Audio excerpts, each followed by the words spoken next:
जैसे कि last episode में हमने देखा कि जियान और बाकी सभी ट्यूटर रॉलिन से विदा ले आए थे और वो सभी वाइस प्रेसिडेंट जुन क्यान के साथ इनर कॉलेज के आउटर एज में आ गए हैं और यहाँ के एल्डर्स इस बार इन बच्चों को देखकर काफी खुश हैं। एल्डर्स उन सभी को एक आइडेंटिटी प्लेट देते हैं और कहते हैं कि हालांकि तुम यहाँ तक पहुँच तो गए हो, लेकिन तुम्हें इनर कॉलेज में जाने के लिए भी क्वालिफाइड करना होगा। अब तुम्हारा रियल टेस्ट शुरू हो गया है और तुम्हें केवल एक बात जान लेनी चाहिए, तुम्हें ये चिप यानी ये बैच जो तुम्हें मिला है वो हमेशा अपने पास रखना है। तुम्हें अपने ग्रुप्स बनाने हैं और मेरे पीछे जो फॉरेस्ट है उसके अंदर जाना है। इस फॉरेस्ट के अंदर तुम्हारे सीनियर्स हैं जो तुम्हारा वेट कर रहे हैं। वो तुम्हें रोकने की कोशिश करेंगे, इसलिए तुम्हें या तो उन्हें अवॉइड करना है या उन्हें हराना है।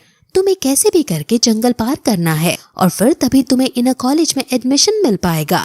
असल में यहाँ कैनन कॉलेज के साथ साथ कई सारी एकेडमी के बच्चे आए हैं, इसलिए इनके बीच सबसे बेस्ट स्टूडेंट लेने के लिए ये टास्क इन्हें दिया जा रहा है। वो ओल्ड टीम्स तुम्हें रोकने की पूरी कोशिश करेंगी क्योंकि तुम्हारे बैच के अंदर जो फायर एनर्जी है वो ट्रांसफर हो सकती है और उन्हें वो चाहिए। बाइशन पूछता है कि आखिर ये फायर एनर्जी क्या है और इसका क्या यूज होता है, जिस पर एल्डर कहते हैं कि जब तुम कॉलेज में एडमिशन पाओगे तब तुम्हें खुद ही पता चल जाएगी। अब एल्डर्स फायर एनर्जी हंट नाम के इस टास्क को शुरू कर देते हैं और सभी लोग जंगल की तरफ भागने लगते हैं। अब रात हो गई है और तभी जियान की टीम एक दूसरी टीम देखती है और जियान वगैरह उन्हें ऑब्जर्व करने लगते हैं। वहाँ तभी कुछ सीनियर्स आते हैं और केवल 2 सीनियर्स ही इस पूरे ग्रुप को हरा देते हैं और फिर कहते हैं कि हमने सोचा था कि फ्रेशर इस बार अच्छे आए हैं, लेकिन ये तो यूं ही निपट गए। सीनियर के इस ग्रुप का नाम ब्लैक सायरन है और ये काफी ताकतवर ग्रुप है। और फिर ब्लैक सायरन का एल्डर आता है जिसे सब बॉस कहकर पुकारते हैं और वो सभी के बैच लेता है और उनके अंदर से एनर्जी फायर निकलकर अपने बैच में ट्रांसफर कर देता है और फिर वहाँ से वो चले जाते हैं।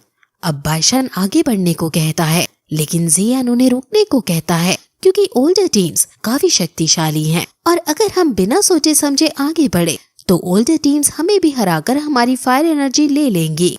अगर हम अब टीम बनाकर नहीं चले तो हम जरूर हार जाएंगे, इसलिए हम 5 को ग्रुप बनाकर एक लीडर डिसाइड करना होगा और ये लीडर ग्रुप को आगे लेकर फॉरेस्ट पार करवाएगा। सब सोचने लगते हैं कि आखिर कैप्टन कौन होगा। बाइशन जब देखता है कि कोई आगे नहीं आ रहा तो वो खुद कैप्टन बनने के लिए कहने ही वाला होता है कि तभी उससे पहले जी जूनियर जियान को कैप्टन बनने को कहती है, जिस पर बाकी 3 एग्री कर देते हैं और ना चाहते हुए भी बाइशन को भी एग्री करना ही पड़ता है।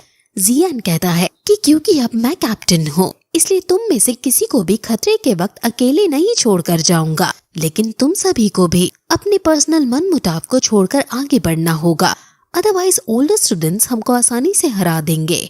जी जूनियर कहती है कि हमें पहले इस फॉरेस्ट के बारे में जानकारी लेनी चाहिए ताकि इसको पार कर सके, लेकिन ओल्ड स्टूडेंट्स को ही सिर्फ फॉरेस्ट के बारे में नॉलेज होगी, लेकिन वो हमारे अभी के लिए दुश्मन है इसलिए वो हमें बताएंगे नहीं। जिस पर जियान कहता है कि हम ओल्ड स्टूडेंट से भी अब जानकारी लेंगे और अब फिर वो उन्हें अपने साथ ले जाने लगता है। वो एक पेड़ पर बैठकर सोल परसेप्शन टेक्निक का यूज करके आसपास के लोगों को खोजने लगता है और उन बच्चों को खोजता है जो सीनियर्स है और जिनको हम आसानी से हरा सकते हैं, यानी जिन सीनियर्स की स्ट्रेंथ कम है। जियान अब अलग अलग ग्रुप्स को खोजता है, लेकिन कोई भी उसे ऐसा नहीं मिलता जिसकी स्ट्रेंथ कम हो। वो लोग अलग अलग जाकर ट्राई करते हैं और जियान पूरी कोशिश करता है, लेकिन फिर भी उसे कोई ग्रुप नहीं मिल पा रहा होता। अब रात से सुबह और सुबह से दोपहर हो जाती है, जिस पर बाइशन कहता है कि आखिर कब तक हम ऐसे ही वेट करते रहेंगे, जिस पर लड़की कहती है कि ये काम जल्दबाजी में नहीं किया जा सकता है। अब जियान को फिर तभी फाइनली एक टीम दिख जाती है और ये सभी तुरंत वहाँ जाने लगते हैं। वो सीनियर्स का ग्रुप फ्रेशर्स से लड़ रहा था और फ्रेशर्स को उन्होंने हरा ही दिया था। वो फ्रेशर्स की एनर्जी फायर लेकर उसको एब्जॉर्ब भी करने लगे हैं और अब अपना नेक्स्ट टारगेट ढूंढने के लिए लीडर अपने बाकी मेंबर्स से कहता है, लेकिन तभी जियान उन्हें आवाज लगाता है और कहता है कि तुम्हें ढूंढने की जरूरत नहीं, हम खुद ही तुम्हारे पास आ गए हैं।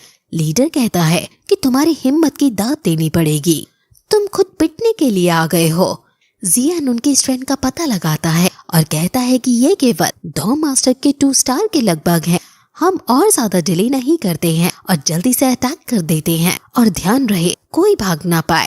अब उनमें लड़ाई शुरू हो जाती है, जिस पर जियान की टीम जीतती हुई नजर आती है।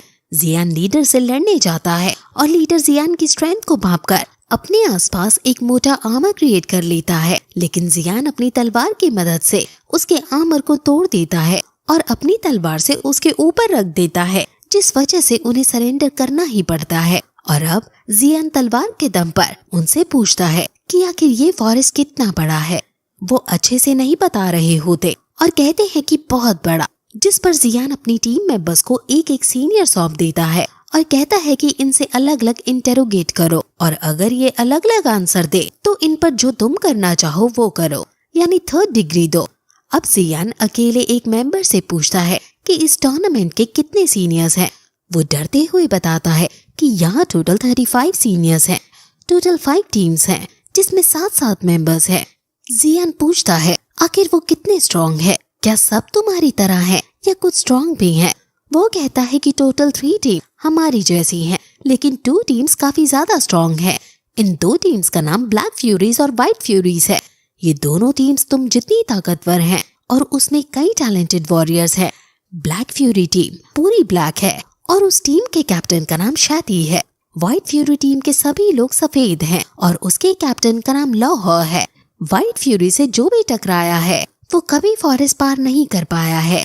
अब जियान उससे पूछता है कि आखिर ये फायर एनर्जी क्या है जिसे सीनियर पाना चाहते हैं, आखिर तुम लोग इसके पीछे इतने पागल क्यों हो?